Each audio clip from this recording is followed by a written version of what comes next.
Economics is not good politics. ಹಾಗಿರುವಾಗ ಈ political announcement ಇದು. ಈಗ ಬಿ ಜೆ ಪಿ ಆಗಲಿ ಕಾಂಗ್ರೆಸ್ ಆಗಲಿ ಇಬ್ಬರು ಜವಾಬ್ದಾರಿ ಇದಕ್ಕೆ. ಬಿ ಜೆ ಪಿ ಅವರು ಮೇಲೆ ಹೇಳಿದ್ರಲ್ಲ ಶ್ರೀನಿವಾಸ್ ಅವರು, ಎಲ್ಲ ರಾಜ್ಯಗಳ ಸರ್ವತೋಮುಖ ಅಭಿವೃದ್ಧಿ ಆಗಬೇಕು ಹಾಗೆ ಅಂತೇಳಿ. ಸರಿ, ಸರ್ವತೋಮುಖ ಅಭಿವೃದ್ಧಿ ಯಾಕೆ ಆಗಲಿಲ್ಲ? 25 ವರ್ಷ ಹಿಂದೆನೂ ಕೂಡ ಅದು ರಿವಿಷನ್ಗೆ ಬಂದಿತ್ತು. ವಾಜಪೇಯಿ ಅವ್ರು ಮಾಡಲಿಲ್ಲ. ಯಾಕೆ ಮಾಡಲಿಲ್ಲ? ಯಾಕಂದ್ರೆ ಜನಸಂಖ್ಯೆ ಕಂಟ್ರೋಲ್ ಮಾಡಿಲ್ಲ ಹಿಂದಿ ರಾಜ್ಯಗಳು ಅಂತ. ಇವ್ಯಾವುದನ್ನ ಗಣನೆ ತಗೊಳ್ಳೋದಿಲ್ಲ. ಮತ್ತೆ ಜಿ ಡಿ ಪಿ ಸೀರೀಸ್ ಅಧಿಕಾರದಲ್ಲಿತ್ತಲ್ಲ ಸರ್ ಸೆಂಟ್ರಲ್, ಜನಸಂಖ್ಯೆ ನಿಯಂತ್ರಣ ಮಾಡೋದು ಯಾರು? ರಾಜ್ಯ ಸರ್ಕಾರದ ಸ್ವಾಮಿ. 53 ವರ್ಷ ಕಾಂಗ್ರೆಸ್ ಸರ್ಕಾರ ಇತ್ತಲ್ಲ, ರಾಜ್ಯ ಸುದೀರ್ಘ ಅವಧಿಯನ್ನ ಜನಸಂಖ್ಯೆ ನಿಯಂತ್ರಣ ಯಾರು? ಈಗ ಜಿ ಡಿ ಪಿ ಸೀರೀಸ್ ಬದಲಾಯಿಸಿದ್ರೆ ಹಾಗೆ ನಮ್ದು ಹಮಾರದು ಅಂತ ಹೇಳಿ ಬರೀ ಕೇವಲ ಹಿಂದೂಗಳಿಗೆ ಮಾಡ್ಬಿಟ್ರಲ್ಲ, ಹೇಳ್ತೀರಾ ಸರ್?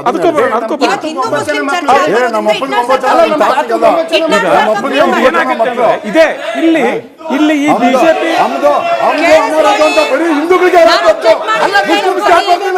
ಇಲ್ಲಿ ಬಿಜೆಪಿ ಮತ್ತು ಕಾಂಗ್ರೆಸ್ ನಾನು ನೀನು ಅಂತ ಪೈಪೋಟಿ ಬಿದ್ರೆ ಅಲ್ಲಿ ಜನ ಅಲ್ಲಿ ಆತರ ಡಿಸ್ಟರ್ಬೆನ್ಸ್ ಆಗ್ತಾರೆ. ಹೀಗಾಗಿ ನಿಜವಾದ ವಿಚಾರ ಮರ್ತೋಗ್ಬಿಡ್ತದೆ. This is a politics of this country. ಆದ್ರೆ ಈಗ ಹೇಳಿದ್ರಲ್ಲ, ಅನೇಕ ನಾಯಕರುಗಳು ಮಾತಾಡಿದ್ರು, ಮುಖ್ಯಮಂತ್ರಿಗಳ ಆರ್ಥಿಕ ಸಲಹೆಗಾರರೇ ಮಾತಾಡಿದ್ರು, ಕಾಂಗ್ರೆಸ್ ನಾಯಕರವರು. ಅವ್ರು ಕೊನೆಗೆ ಅಲ್ಲಿಗೆ ಬರ್ತದೆ. ನಾಳೆ ಡಿ ಕೆ ಶಿವಕುಮಾರ್ ಆಗಲಿ ಯಾರಾಗ್ಲಿ ಜನರನ್ನ ಇನ್ಕ್ಲೂಡಿಂಗ್ ಕಾಂಗ್ರೆಸ್ ಕಾರ್ಯಕರ್ತರು ನಿಮ್ಮನ್ನ ಒಂದೇ ಒಂದು ಪ್ರಶ್ನೆ ಅವ್ರು ಕೇಳಬೇಕಾಗ್ತದೆ. ನಿಮಗೆ ಗ್ಯಾರಂಟಿ ಬೇಕಾ, ಅಭಿವೃದ್ಧಿ ಬೇಕಾ? ಆಯ್ಕೆ ಮಾಡ್ಕೊಳ್ತೀರಾ ನೀವು? ಗ್ಯಾರಂಟಿ ಬೇಕಾ, ಅಭಿವೃದ್ಧಿ ಬೇಕಾ? ಅದನ್ನ ಕೆಲವರು ಕೇಳಿಬಿಟ್ಟಿದ್ದಾರೆ. ಇದನ್ನ ಕೇಳಿದ್ರೆ ಹೊರಗಿನವರಲ್ಲ, ಕಾಂಗ್ರೆಸ್ನವ್ರು ಕೇಳಿದ್ದಾರೆ. ಹೀಗೆ ಕೇಳಿದ್ರೆ ಏನ್ ಮಾಡ್ತೀರಿ ಅವಾಗ? ಆ ಪರಿಸ್ಥಿತಿ ಬರಬಾರ್ದು ಅಂದ್ರೆ ನಾವು ಗ್ಯಾರಂಟಿ ಅಂದ್ರೆ ಏನು, ವಾಟ್ ಈಸ್ ಇಟ್ಸ್ ಎಕನಾಮಿಕ್ಸ್ ಅರ್ಥ ಮಾಡ್ಕೋಬೇಕು. BJP Congress that's different thing. ಏನಾಗಿದೆ ಈಗ, ಇದು ಸಿದ್ದರಾಮಯ್ಯನವರ ಫ್ಲಾಗ್ಶಿಪ್ ಪ್ರೋಗ್ರಾಮ್. ಇದು ಅವರೇ ತಂದಂತ ಇದು ಕಾರ್ಯಕ್ರಮ. ಈಗ ಹೆಚ್ಚು ಕಡಿಮೆ ಅವರು ಅಧಿಕಾರದಿಂದ ಹೋಗ್ತಾರೆ ಅಂತ ಇಟ್ಕೊಳ್ಳಿ. ಹೋಗೋವಾಗ ಇದನ್ನ ತೆಗೆದೋದೆ ಅಂತ ಆ ಒಂದು ಬ್ಲೇಮ್ ತಗೊಳಕ್ ತಯಾರಿಲ್ಲ. ಮುಂದೆ ಬಂದವ್ರು ತಗೊಳ್ಳಿ, ಮುಂದೆ ಬಂದವ್ರು ತಗೊಳ್ಳೋದಿಲ್ಲ. ಯಾಕೆ? Because it's bad politics. ಚುನಾವಣೆಗೆ ಹೋಗ್ತಾ ಇದ್ರೆ ನೀವು ಅದು ತೆಗಿಲಿಲ್ಲ ಅಂದ್ರೆ ಬಿಜೆಪಿ ಏನು ಮಾಡ್ತಾರೆ? ನಾನು 5,000 ಕೊಡ್ತೇನೆ, ನಾನು 10,000 ಕೊಡ್ತೀನಿ. ಈ ಪೈಪೋಟಿ ಮುಂದುವರಿತದೆ. ಸುಪ್ರೀಂ ಕೋರ್ಟ್ ಮೊನ್ನೆ ಅದನ್ನೇ ಹೇಳಿದ್ದು. ಈ ಥರದ ಪೈಪೋಟಿಯಿಂದ ಏನಾಗುತ್ತೆ, ಜನರಿಗೆ ಹಣ ಸಿಗುತ್ತೋ ಇರುತ್ತೋ ಬೇರೆ ಬೇರೆ ವಿಚಾರ. ಆದರೆ ಜನರಿಗೆ ನೇರವಾಗಿ ಏನೋ ಕೆಲವು ಬೆನಿಫಿಟ್ ಆದರೂ ಕೂಡ ಪರೋಕ್ಷವಾಗಿ ಆ ಲಾಭಕ್ಕಿಂತ ನಷ್ಟನೇ ಜಾಸ್ತಿ ಆಗುತ್ತೆ. Because your economy is going down. ಈಗ ಸಾಲ ಮಾಡೋದು ಬಿಡೋದು ಬಿಡಿ, ಎಲ್ಲ ಸರ್ಕಾರಗಳು ಸಾಲನೇ ಮಾಡ್ತವೆ. ಅಮೆರಿಕ ಸರ್ಕಾರದಲ್ಲೂ ಸಾಲ ಇದೆ. It's not a big deal. ಆದರೆ eventually how are you managing your economy? ನಿಮ್ಮ ಪ್ರೊಡಕ್ಟಿವಿಟಿ ಏನು? ಆ ಪ್ರೊಡಕ್ಟಿವಿಟಿ ಬಗ್ಗೆ ನೀವು ಫೋಕಸ್ ಕೊಡದೇನೆ ಕೇವಲ ಈ ಥರ ಪಾಪ್ಯುಲಿಸ್ಟ್ ಪ್ರೋಗ್ರಾಮ್ ಮಾಡ್ತಾ ಹೋದ್ರೆ ಒಂದು ಮಟ್ಟದಲ್ಲಿ ನೀವು ಮತದಾರನನ್ನು ಭ್ರಷ್ಟಗೊಳಿಸ್ತಿದ್ದೀರಿ. ಮತದಾರನಿಗೂ ನೀವು ಒಳ್ಳೆ ಎಕಾನಮಿ ಕೊಡ್ತಾ ಇಲ್ಲ. ಕೇವಲ ನಿಮಗೆ ರಾಜಕೀಯ ಇಮಿಡಿಯೇಟ್ ಬೆನಿಫಿಟ್ಗೋಸ್ಕರ ಬಿಹಾರದ 10,000 ಹಾಕಿದ್ರು ಅಕೌಂಟಿಗೆ, ಈಗ ಸ್ಟಾಲಿನ್ ಬೇರೆ ಹೇಳ್ತಿದ್ದಾರೆ. ಈ ಥರದ ರಾಜಕಾರಣ ಈ ದೇಶಕ್ಕೆ, ಈ ದೇಶದ ಆರ್ಥಿಕತೆಗೆ ಮಾರಕ ಆಗ್ತದೆ. ಸರಿ ದರ್ಶನ್ ಅವರೇ, ಇಟ್ನಾಳ್ ಸರ್ ಕೇಳಿದ್ರಿಂದ ಒಂದು ಗ್ಯಾರಂಟಿ ಯೋಜನೆಗಳು ಅಥವಾ ಸಮಾಜ ಕಲ್ಯಾಣ ಯೋಜನೆಗಳು, ಅದು ಕೊಟ್ಟಾಗ ಆರ್ಥಿಕ ಪರಿಸ್ಥಿತಿಯನ್ನು ಯಾವ ರೀತಿ ನೀವು ಬ್ಯಾಲೆನ್ಸ್ ಮಾಡ್ತಿದ್ದೀರಿ ಅನ್ನೋ ಪ್ರಶ್ನೆ, ಅದಕ್ಕೆ ಉತ್ತರ ಬೇಕು. ಅದರ ಜೊತೆಯಲ್ಲಿ ಹೀಗೆ ಸಮಾಜ ಕಲ್ಯಾಣ ಯೋಜನೆಗಳನ್ನು ಕೊಟ್ಟಾಗ ಬಡವರು ಉದ್ಧಾರ ಆಗಬೇಕು. ಈ ಗ್ಯಾರಂಟಿ ಯೋಜನೆಗಳಿಂದ ಎಷ್ಟು ಜನ ಬಡತನದ ರೇಖೆಯಿಂದ ಮೇಲೆ ಬಂದರು, ಅಟ್ಲೀಸ್ಟ್ ಅವರ ಜೀವನ ಸುಧಾರಣೆ ಆಯಿತು, ಆ ಸ್ಟ್ಯಾಟಿಸ್ಟಿಕ್ಸ್ ಆದರೂ ಇರಬೇಕಲ್ಲ. ಸ್ಟ್ಯಾಟಿಸ್ಟಿಕ್ಸ್ ಅಂದರೆ ಡೇಟಾ ಬಹಳ ಮುಖ್ಯ ಆಗುತ್ತೆ. ಈ ಯೋಜನೆಗಳಿಂದ ಅನುಭವ, ಯಾರು ಅದರ ಫಲಾನುಭವವನ್ನು ಪಡ್ಕೊಂಡ್ರು, ಅವ್ರ ಜೀವನ ಹೇಗೆ ಹಸನಾಯಿತು, ಇದರ ಸ್ಟ್ಯಾಟಿಸ್ಟಿಕ್ಸ್ ಬೇಕು. ಒಂದು how are you managing the economic condition of the state. ಎರಡನೇದು ಫಲ ಪಡೆದು ಉದ್ಧಾರ ಆದವ್ರ ಸಂಖ್ಯೆ ಎಷ್ಟು ಅಂತ. ಮೇಡಮ್, ಒಳ್ಳೆ ಪ್ರಶ್ನೆ. ಇವತ್ತು ಇಡೀ ಭಾರತ ದೇಶದಲ್ಲಿ GDP-ನಲ್ಲಿ ಕರ್ನಾಟಕ ರಾಜ್ಯ, ಬಿಜೆಪಿ ಆಳ್ವಿಕೆ ರಾಜ್ಯ ಇದ್ದಿದ್ರಲ್ಲಿ ಕರ್ನಾಟಕ ರಾಜ್ಯ ನಂಬರ್ 1 ಇದೆ. ತಲಾ ಆದಾಯದ ಏನು ವ್ಯಕ್ತಿಗಳ ತಲಾ ಆದಾಯದಲ್ಲಿ ಇಡೀ ದೇಶದಲ್ಲಿ ಕರ್ನಾಟಕ ರಾಜ್ಯ ನಂಬರ್ 1. GST ಪೇ ಮಾಡೋದ್ರಲ್ಲಿ ಕರ್ನಾಟಕ ನಂಬರ್ 2. ನಾನು ಕೇಳಿದ್ದೀನಿ, ಒಂದು ನಿಮಿಷ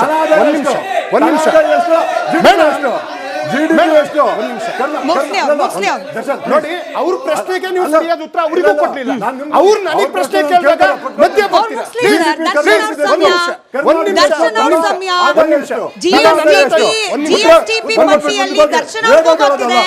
ಇಲ್ಲಿರುವವರೆಗೂ ಗೊತ್ತಿದೆ, GSTP ಪಟ್ಟಿಯಲ್ಲಿ 3ನೇ ಸ್ಥಾನದಿಂದ 4ನೇ ಸ್ಥಾನಕ್ಕೆ ಕರ್ನಾಟಕ ಇಳಿದಿದೆ, 3ನೇ ಸ್ಥಾನಕ್ಕೆ ಉತ್ತರ ಪ್ರದೇಶ ಹೋಗಿದೆ ಅನ್ನೋದು ನಿಮಗೂ ಗೊತ್ತಿದೆ. ಮುಂದುವರಿಸಿ ಮಿಕ್ಕಿದ್ದು. ಮೇಡಮ್, ಇವತ್ತು ನಮ್ಮ ಏನು ಎಷ್ಟು ಜನಕ್ಕೆ ಹೋಗಿ ತಲುಪಿದೆ ಅಂತ ಮೊದಲು ನೀವು ಹೇಳಿದಾಗ ಲೆಕ್ಕದಲ್ಲಿ ಸ್ವಲ್ಪ ತಪ್ಪಿತ್ತು. ಯಾವುದು ಯುವ ನಿಧಿ. ಮೇಡಮ್, ಯುವ ನಿಧಿ ನಾವು ಖರ್ಚು ಮಾಡಿರೋದು 1,099 ಕೋಟಿ ರೂಪಾಯಿಲಿ, ಫಲಾನುಭವಿಗಳು 2,58,000.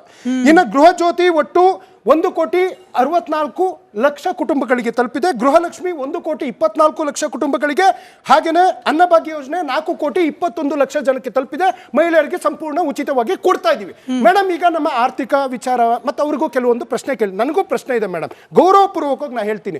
ಅವರು ಉತ್ತರ ಕರ್ನಾಟಕವನ್ನ ಉತ್ತರವಾಗಿ ಹೇಳಿದ್ರು, ಏನು ಉತ್ತರ ಕರ್ನಾಟಕ ರಾಯಚೂರು ನೋಡ್ಬೇಕಲ್ಲ ಅಂತ ಹೇಳಿದ್ರು. ಹೌದು, ಅಖಂಡ ಭಾರತ ಒಕ್ಕೂಟ ವ್ಯವಸ್ಥೆಯಲ್ಲಿ ನೀವು ಉತ್ತರ ಪ್ರದೇಶ ನೋಡಿ, ಗುಜರಾತ್ ನೋಡಿ, ಮಹಾರಾಷ್ಟ್ರ ನೋಡಿ, ತಪ್ಪೇನಿಲ್ಲ. ಆದ್ರೆ ನಮ್ಮ ನೆರೆಗ ಬಾಕಿ 600 ಕೋಟಿ ಮೇಡಮ್, ನಮ್ಮ ನಬಾರ್ಡ್ ಬಾಕಿ 2,900 ಕೋಟಿ ಮೇಡಮ್, ನಮ್ಮ GST ಬಾಕಿ 2,200,000 ಕೋಟಿ ಮೇಡಮ್, 14-15ನೇ ಹಣಕಾಸು ಆಯೋಗದ ಬಾಕಿ 11,900 ಕೋಟಿ ಮೇಡಮ್. ಇವತ್ತು PM ಆವಾಸ್ ಯೋಜನೆ ಏನು ನಗರಕ್ಕೆ 92% ರಾಜ್ಯ ಸರ್ಕಾರ ಕೊಡ್ತಾ ಇದೆ. ಜಲ್ ಜೀವನ್ ಮಿಷನ್ಗೆ 58% ರಾಜ್ಯ ಸರ್ಕಾರ ಕೊಡ್ತಾ ಇದೆ.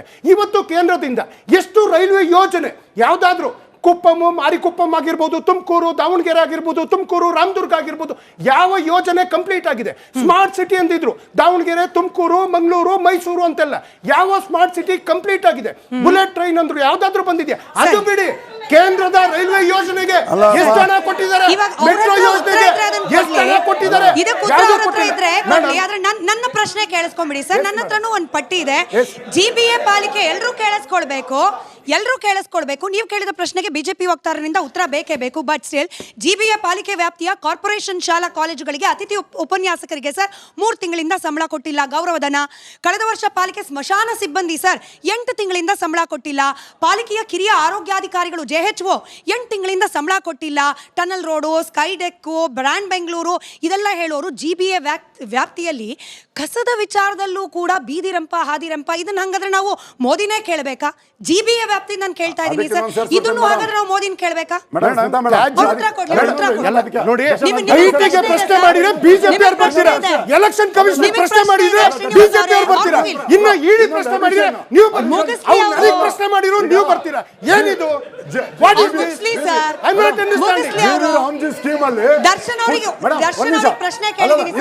ನಂದು ಪ್ರಶ್ನೆ ಅದಕ್ಕೆ ಸೇರಿಸಿ ಉತ್ತರ ಕೊಡ್ಲಿ.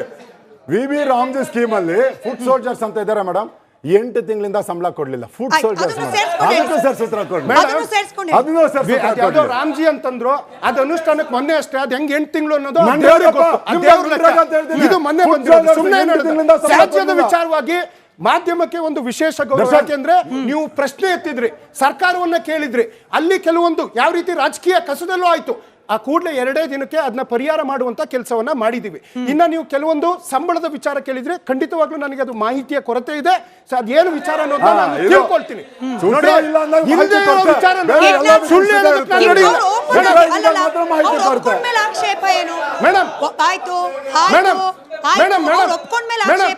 ಒಂದೇ ನಿಮಿಷ JDS ವಕ್ತಾರರು ಮೇಡಮ್ ಮಾತಾಡ್ತಾ ನಮ್ಮ ಪ್ರಣಾಳಿಕೆ ಬಗ್ಗೆ 134 ಪ್ರಣಾಳಿಕೆ ಅಂದ್ರೆ ಅವರ ಮಾಹಿತಿ ಕೊರತೆ.